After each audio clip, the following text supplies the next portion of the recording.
started because we got a tight schedule, so this is a very short 30 minutes. So unfortunately, might have a few more people trickle in, but hopefully they'll just figure it out.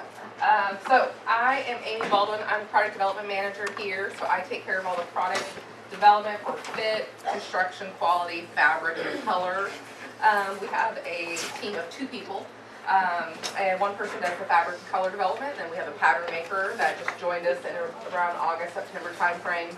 While he's only been here about 4 months, he actually has 43 years of experience in the industry as a pattern maker. So very excited to have him on board.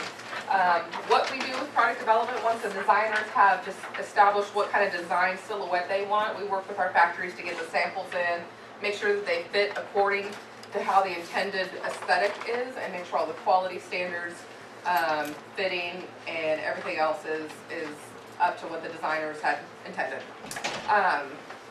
So you have the handouts. Not all of the pages in the presentation are in the handout. We just gave you the most important ones, save the paper. So 2 kind of objectives during today's little 30-minute session. One thing is to understand how garment measurements and body measurements do or do not correlate to each other.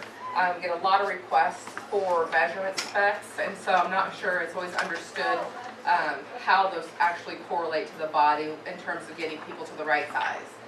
The second part of that is actually getting people to understand how to measure the body. That way they know how to do that properly when they're measuring a team or themselves. That way they can refer to the size chart and get to their correct size. So the first slide and the first thing that you do have in your packet is our size chart. First set of measurements up there is for the youth/girls. There are a few measurements in pink. Those are specific to the girls. So in the first set, the extra, extra small and extra small, there are no pink measurements. That means that at that point, there's no difference between a girl and a boy in terms of their size and shape. I could have a 3-year-old boy come in and fit cheerleading uniforms if I needed to. So there's no difference. But once you get to that youth small, that's about the size 8, around 7 or 8-year-old child. That's when the body shapes start to differentiate between boys and girls. Girls will start to get a little bit more narrow through the waist and a little bit wider through the hips. You'll also see as you go up to the youth size range that they're going to start to overlap with the adult size range. That's actually perfectly normal.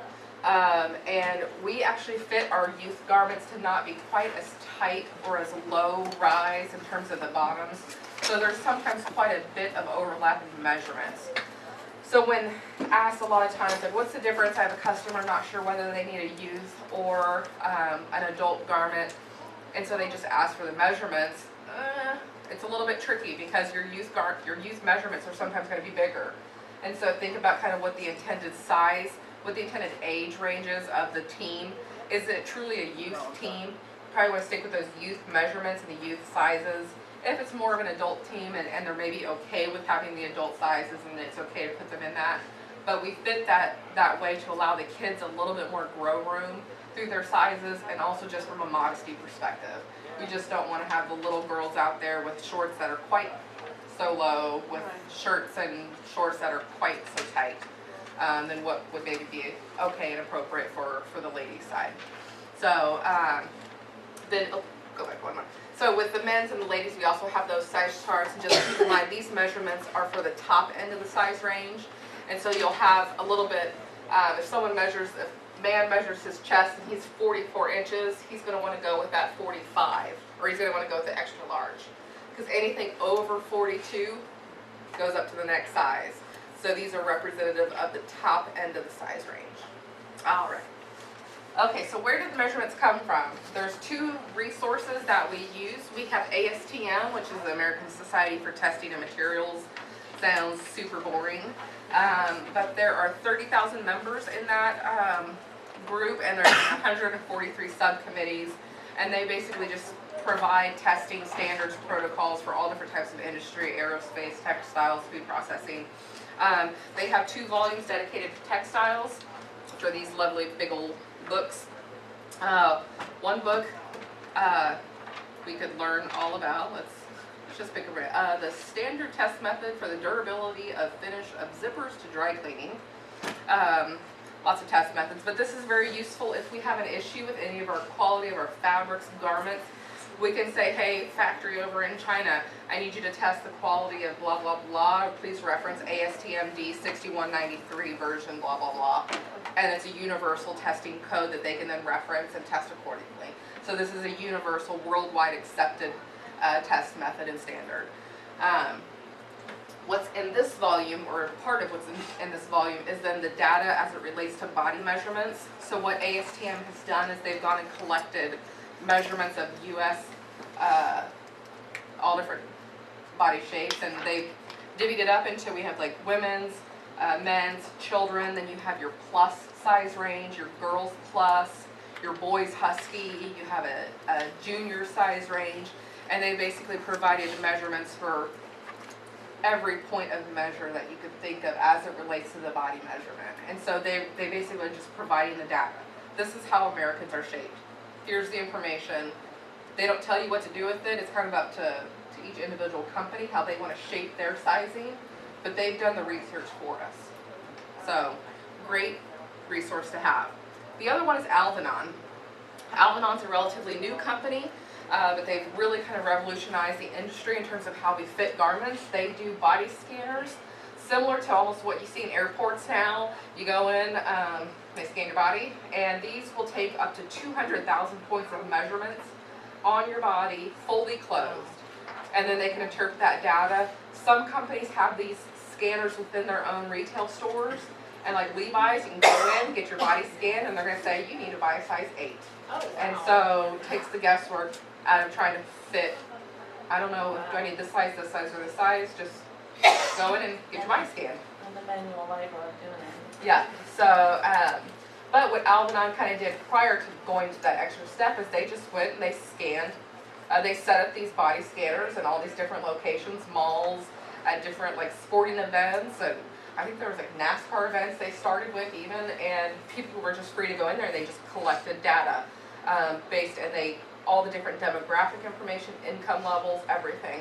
And so what they've developed is they've said, okay, this is the American body type, this is the shape, this is how it changes, and then they've developed dress forms and mannequins based off of that. And so we now have 11 dress forms, men's, women's, as well as children, and we use these on a day-to-day basis to help us fit from consistency standpoint. These are hand sewn in Hong Kong, and they're guaranteed within 1/4 of an inch in accuracy. So these are a tremendous tool in being able to kind of fit whenever we want, and being able to have that consistent body type here and available to us. So Alvanon is a huge resource. They will also do custom development for a fee. So in the event, let's say our just cheer sales blow up out of the roof, and we want to develop specific sizing that we want warm-ups that are specific to the cheer customer. Well, we could pay them, and they could go research our cheer customer and come back and tell us what their body type is, and how not only that base size, but how it grows, how the small grows to a medium, grows to a large, to an extra large, to a 2XL.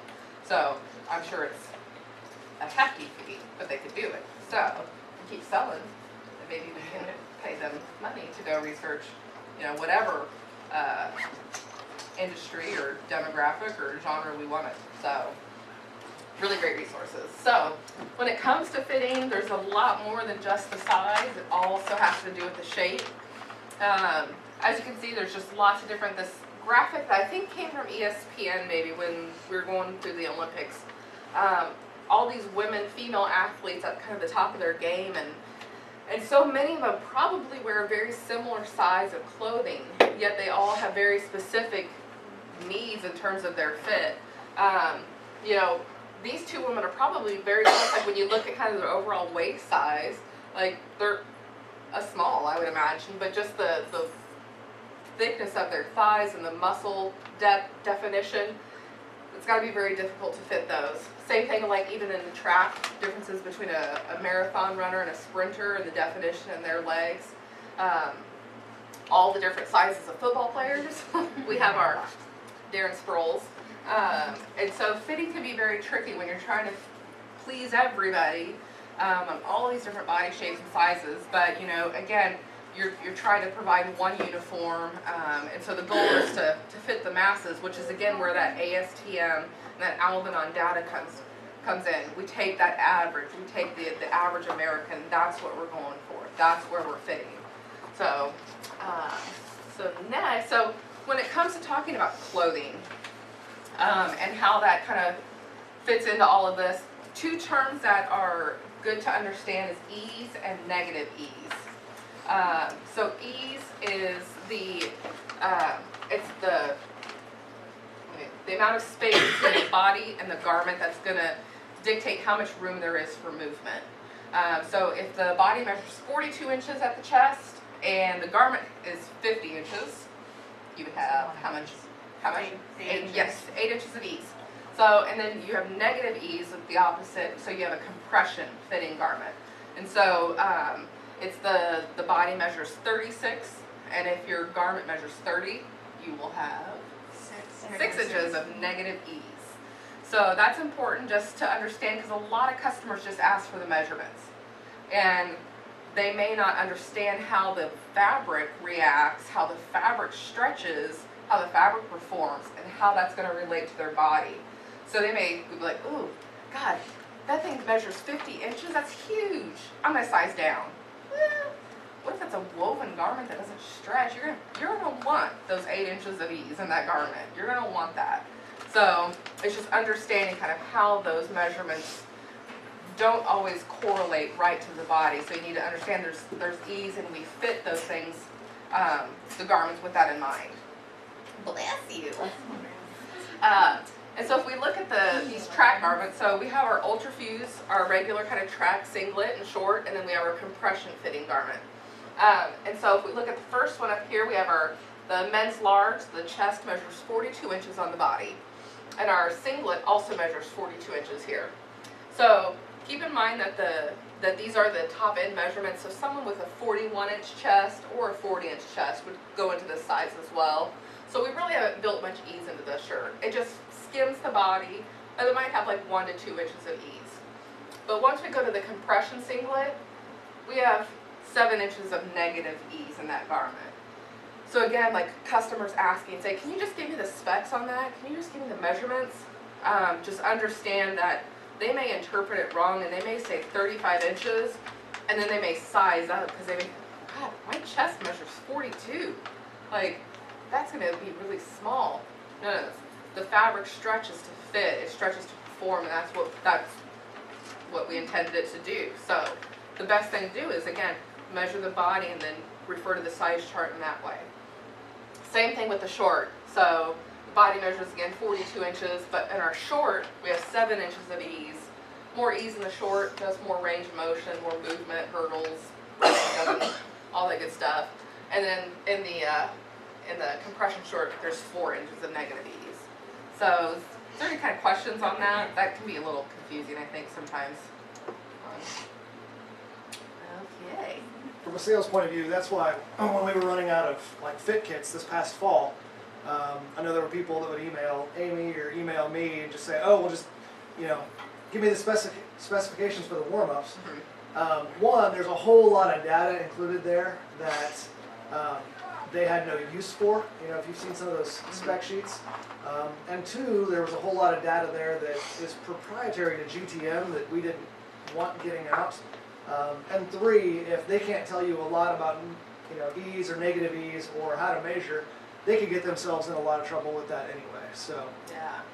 So it's, just understand that way you can talk to them too. It's not that we don't want to provide that information at all. It's not that this is going to replace the sample program. I absolutely am super sensitive to samples because I hate returns, and especially I hate returns at GTM because once they're embellished, what are we going to do with them when they come back? It says Bayside High, Zach. I mean, it's worth nothing to us. And so, I want to make sure the customer gets it right, as much as everybody in this room does. So, if the samples is what, makes the most sense to you, great. But I just want to make sure that y'all understand you have this tool and you have this knowledge and the power to be able to communicate everything that you can. So, and so once we kind of have those garment measurements, how we get there is we have fittings. We now use live models as well as the dress forms. These are great for consistency, and obviously having them available whenever we need to, but they don't provide any feedback verbally. They can't tell me if something feels funny or if it's kind of crawling up in a weird place or whatnot. So it's really critical, especially in the type of clothing we fit, which is very active wear type stuff, to be able to have live models. Having a youth model is something very new to us as well. We've only been fitting with actual youth models for probably less than a year. And these are paid fit models that are required to meet certain measurement specifications. So I'm very picky in terms of who I will agree to have as fit models. So, and if they, kids obviously will grow and they'll move on, and that's always kind of sad when you have to tell a kid like, oh, you're too big now. Because it's nothing they did, they just grew up as a kid. But if the men's or ladies fit models, if they do change and gain or lose too much weight, then I do try to find somebody else. So, but it is fantastic to be able to have actual models to be able to, and when at all possible, especially for the ladies fittings, we try to find somebody who either has cheer, dance, gymnastics background. That way they're just used to being in that kind of environment, can give actual feedback from just all of their past experiences as well. And muscle tone and stuff like that will kind of match up to what we're trying to fit. Yeah, and just, overall range of motion, they're comfortable doing like things like move around a little bit, and they're not like, oh, that's just weird, I don't want to do that. So, and so kind of the full circle kind of in what we've done here, where we've gotten. So we start with that Al-Anon and that ASTM information. They do all the body scans and get that data, which help us to create a size chart. And then from that size chart helps us dictate how we fit. And we create what we call tech packs, and that has everything from what we see here, which is like a technical diagram, and then all of the points of measure and whatnot. So that's kind of that process. So the second part of this is how to actually measure the body, how to communicate to the customer how to measure the body. So this is a quick little how-to. This is in your packet. So first thing, if you're measuring a team, see if one person can measure everybody just from a consistency standpoint. That's just better, and I think it's probably quicker too. You can just assemble the whole team. If you're a TSR and you can measure the whole team, even better. Use a flexible tape measure. Don't use a metal tape measure from Home Depot. I know I've had people ask. So Are you serious? yes, it would seem like very obvious, but Not so obvious. I was going to use a yardstick, and she went. yeah. So I hit him with it. Pull the tape taut but not tight. When you go around the hips and the bust, go around the fullest part of the body. When measuring the chest, it's easier if you're facing that person. When you're measuring the hips, have that person turn to the side so you can actually see where the fullest part of the hips are. Sleeve length, my model. So you're going to find this most prominent bone up here and have them stand kind of like a robot with their arms bent. And so you're going to place that tape like right at that prominent bone, go to the most prominent bone there, like the shoulder, and then you go down to the elbow, and then down to the prominent wrist bone. So that's the tricky one, sleeve length. So it was 35 inches. 35 inches. 3 classes in a row. So Oh. Can Yeah. we see you do the robot though? Since No, we cannot. inseam. So this is the one where you do not measure the body. So everybody's seen Friends? You remember the episode when Joey sends Chandler to go and to his tailor to get his inseam, and he's like, there was cupping, and he was like, well, that's how you do pants. And he was like, in prison. So don't ever tell anybody to measure the inseam on the body. Just don't want to put ourselves in that position at all, like in all seriousness. So what you do is you have them take a pair of pants that resemble the type of pant that they're wanting to buy. If they're going to buy a fleece pant from us, have them take a pair of fleece pants that they already own. Lay them down flat and just measure the inseam. So it's really simple. Just never measure on the body. And don't measure over bulky items like fleece. So obviously it's bulky and will distort your measurements. So the next page is just kind of a visual of what we just went over. So you have that in packets as well. We have Randy there from A Christmas Story, helping you to remember no bulky clothing. So, and then finally the last page is just a couple of frequently used terms and acronyms that I use. So as I'm like providing measurements sometimes, I often refer to the HPS. And then I forget that nobody probably knows what HPS is. It's the high point of shoulder, and that's how all body length measurements are generally done, unless the design isn't conducive towards that. So just to help me and save time, I'm like, it's 27 inches from HPS. So it's nothing that you need to like remember and ingrain into your brain, but that's why I kind of gave it to you in the printout. You can refer to it. The sweep is another term that people are kind of like, what's a sweep? It's what this total kind of circumference is here. So it can be for a jacket or a skirt, but this is considered the sweep. CF and CB, center front, center back. And then finally we have grade or grading, and that's just a term to describe how a measurement increases or decreases by size. And so I might say that this garment has a 3/4 inch grade per size in the length. So it's going to go from 27 inches to 27 3/4, 28 and a half to 20, per size. Not all measurements will grade evenly per size, but in the event someone asks me for a grade and it happens to grade, like all men's garments generally have a 3-inch grade in the chest across all sizes. So instead of saying, oh, the small's 37 inches, the medium's 40, the large is 43, I could just tell you that the small is 37 and it grades 3 inches per size. That would be a lot easier. So just a couple terms and acronyms, but always feel free to email me or whatnot if you have any questions. We have like 2 minutes in case you do have any questions. Do any TSRs need one of these, or do you guys have them? Oh, yeah, I'll that'd be take one. great. I'll I'll take take one another too. I have a question about shoes. Oh, God. I know, it's a tough one. We all know that like all the branding and stuff, it's a little bit different. But what a lot of people don't know is the difference between going from youth sizes to adult sizes and how they overlap. You guys have them? And I've sold shoes for many years of my life, and I can't tell you how many times I've had to explain to another sales Yeah. rep about how that works. Mhm. And so is there maybe something that you have that can be sent out to explain to the sales reps not to tell their customers that if their kid's in a 3, they don't carry a 3 to go up to a ladies 4 because it's not. I It's don't not know. a 5-star. We do, but I don't think it's being utilized effectively. And I don't see. I work on any product that we develop as So GM. shoes, So okay. shoes being a vendor source good.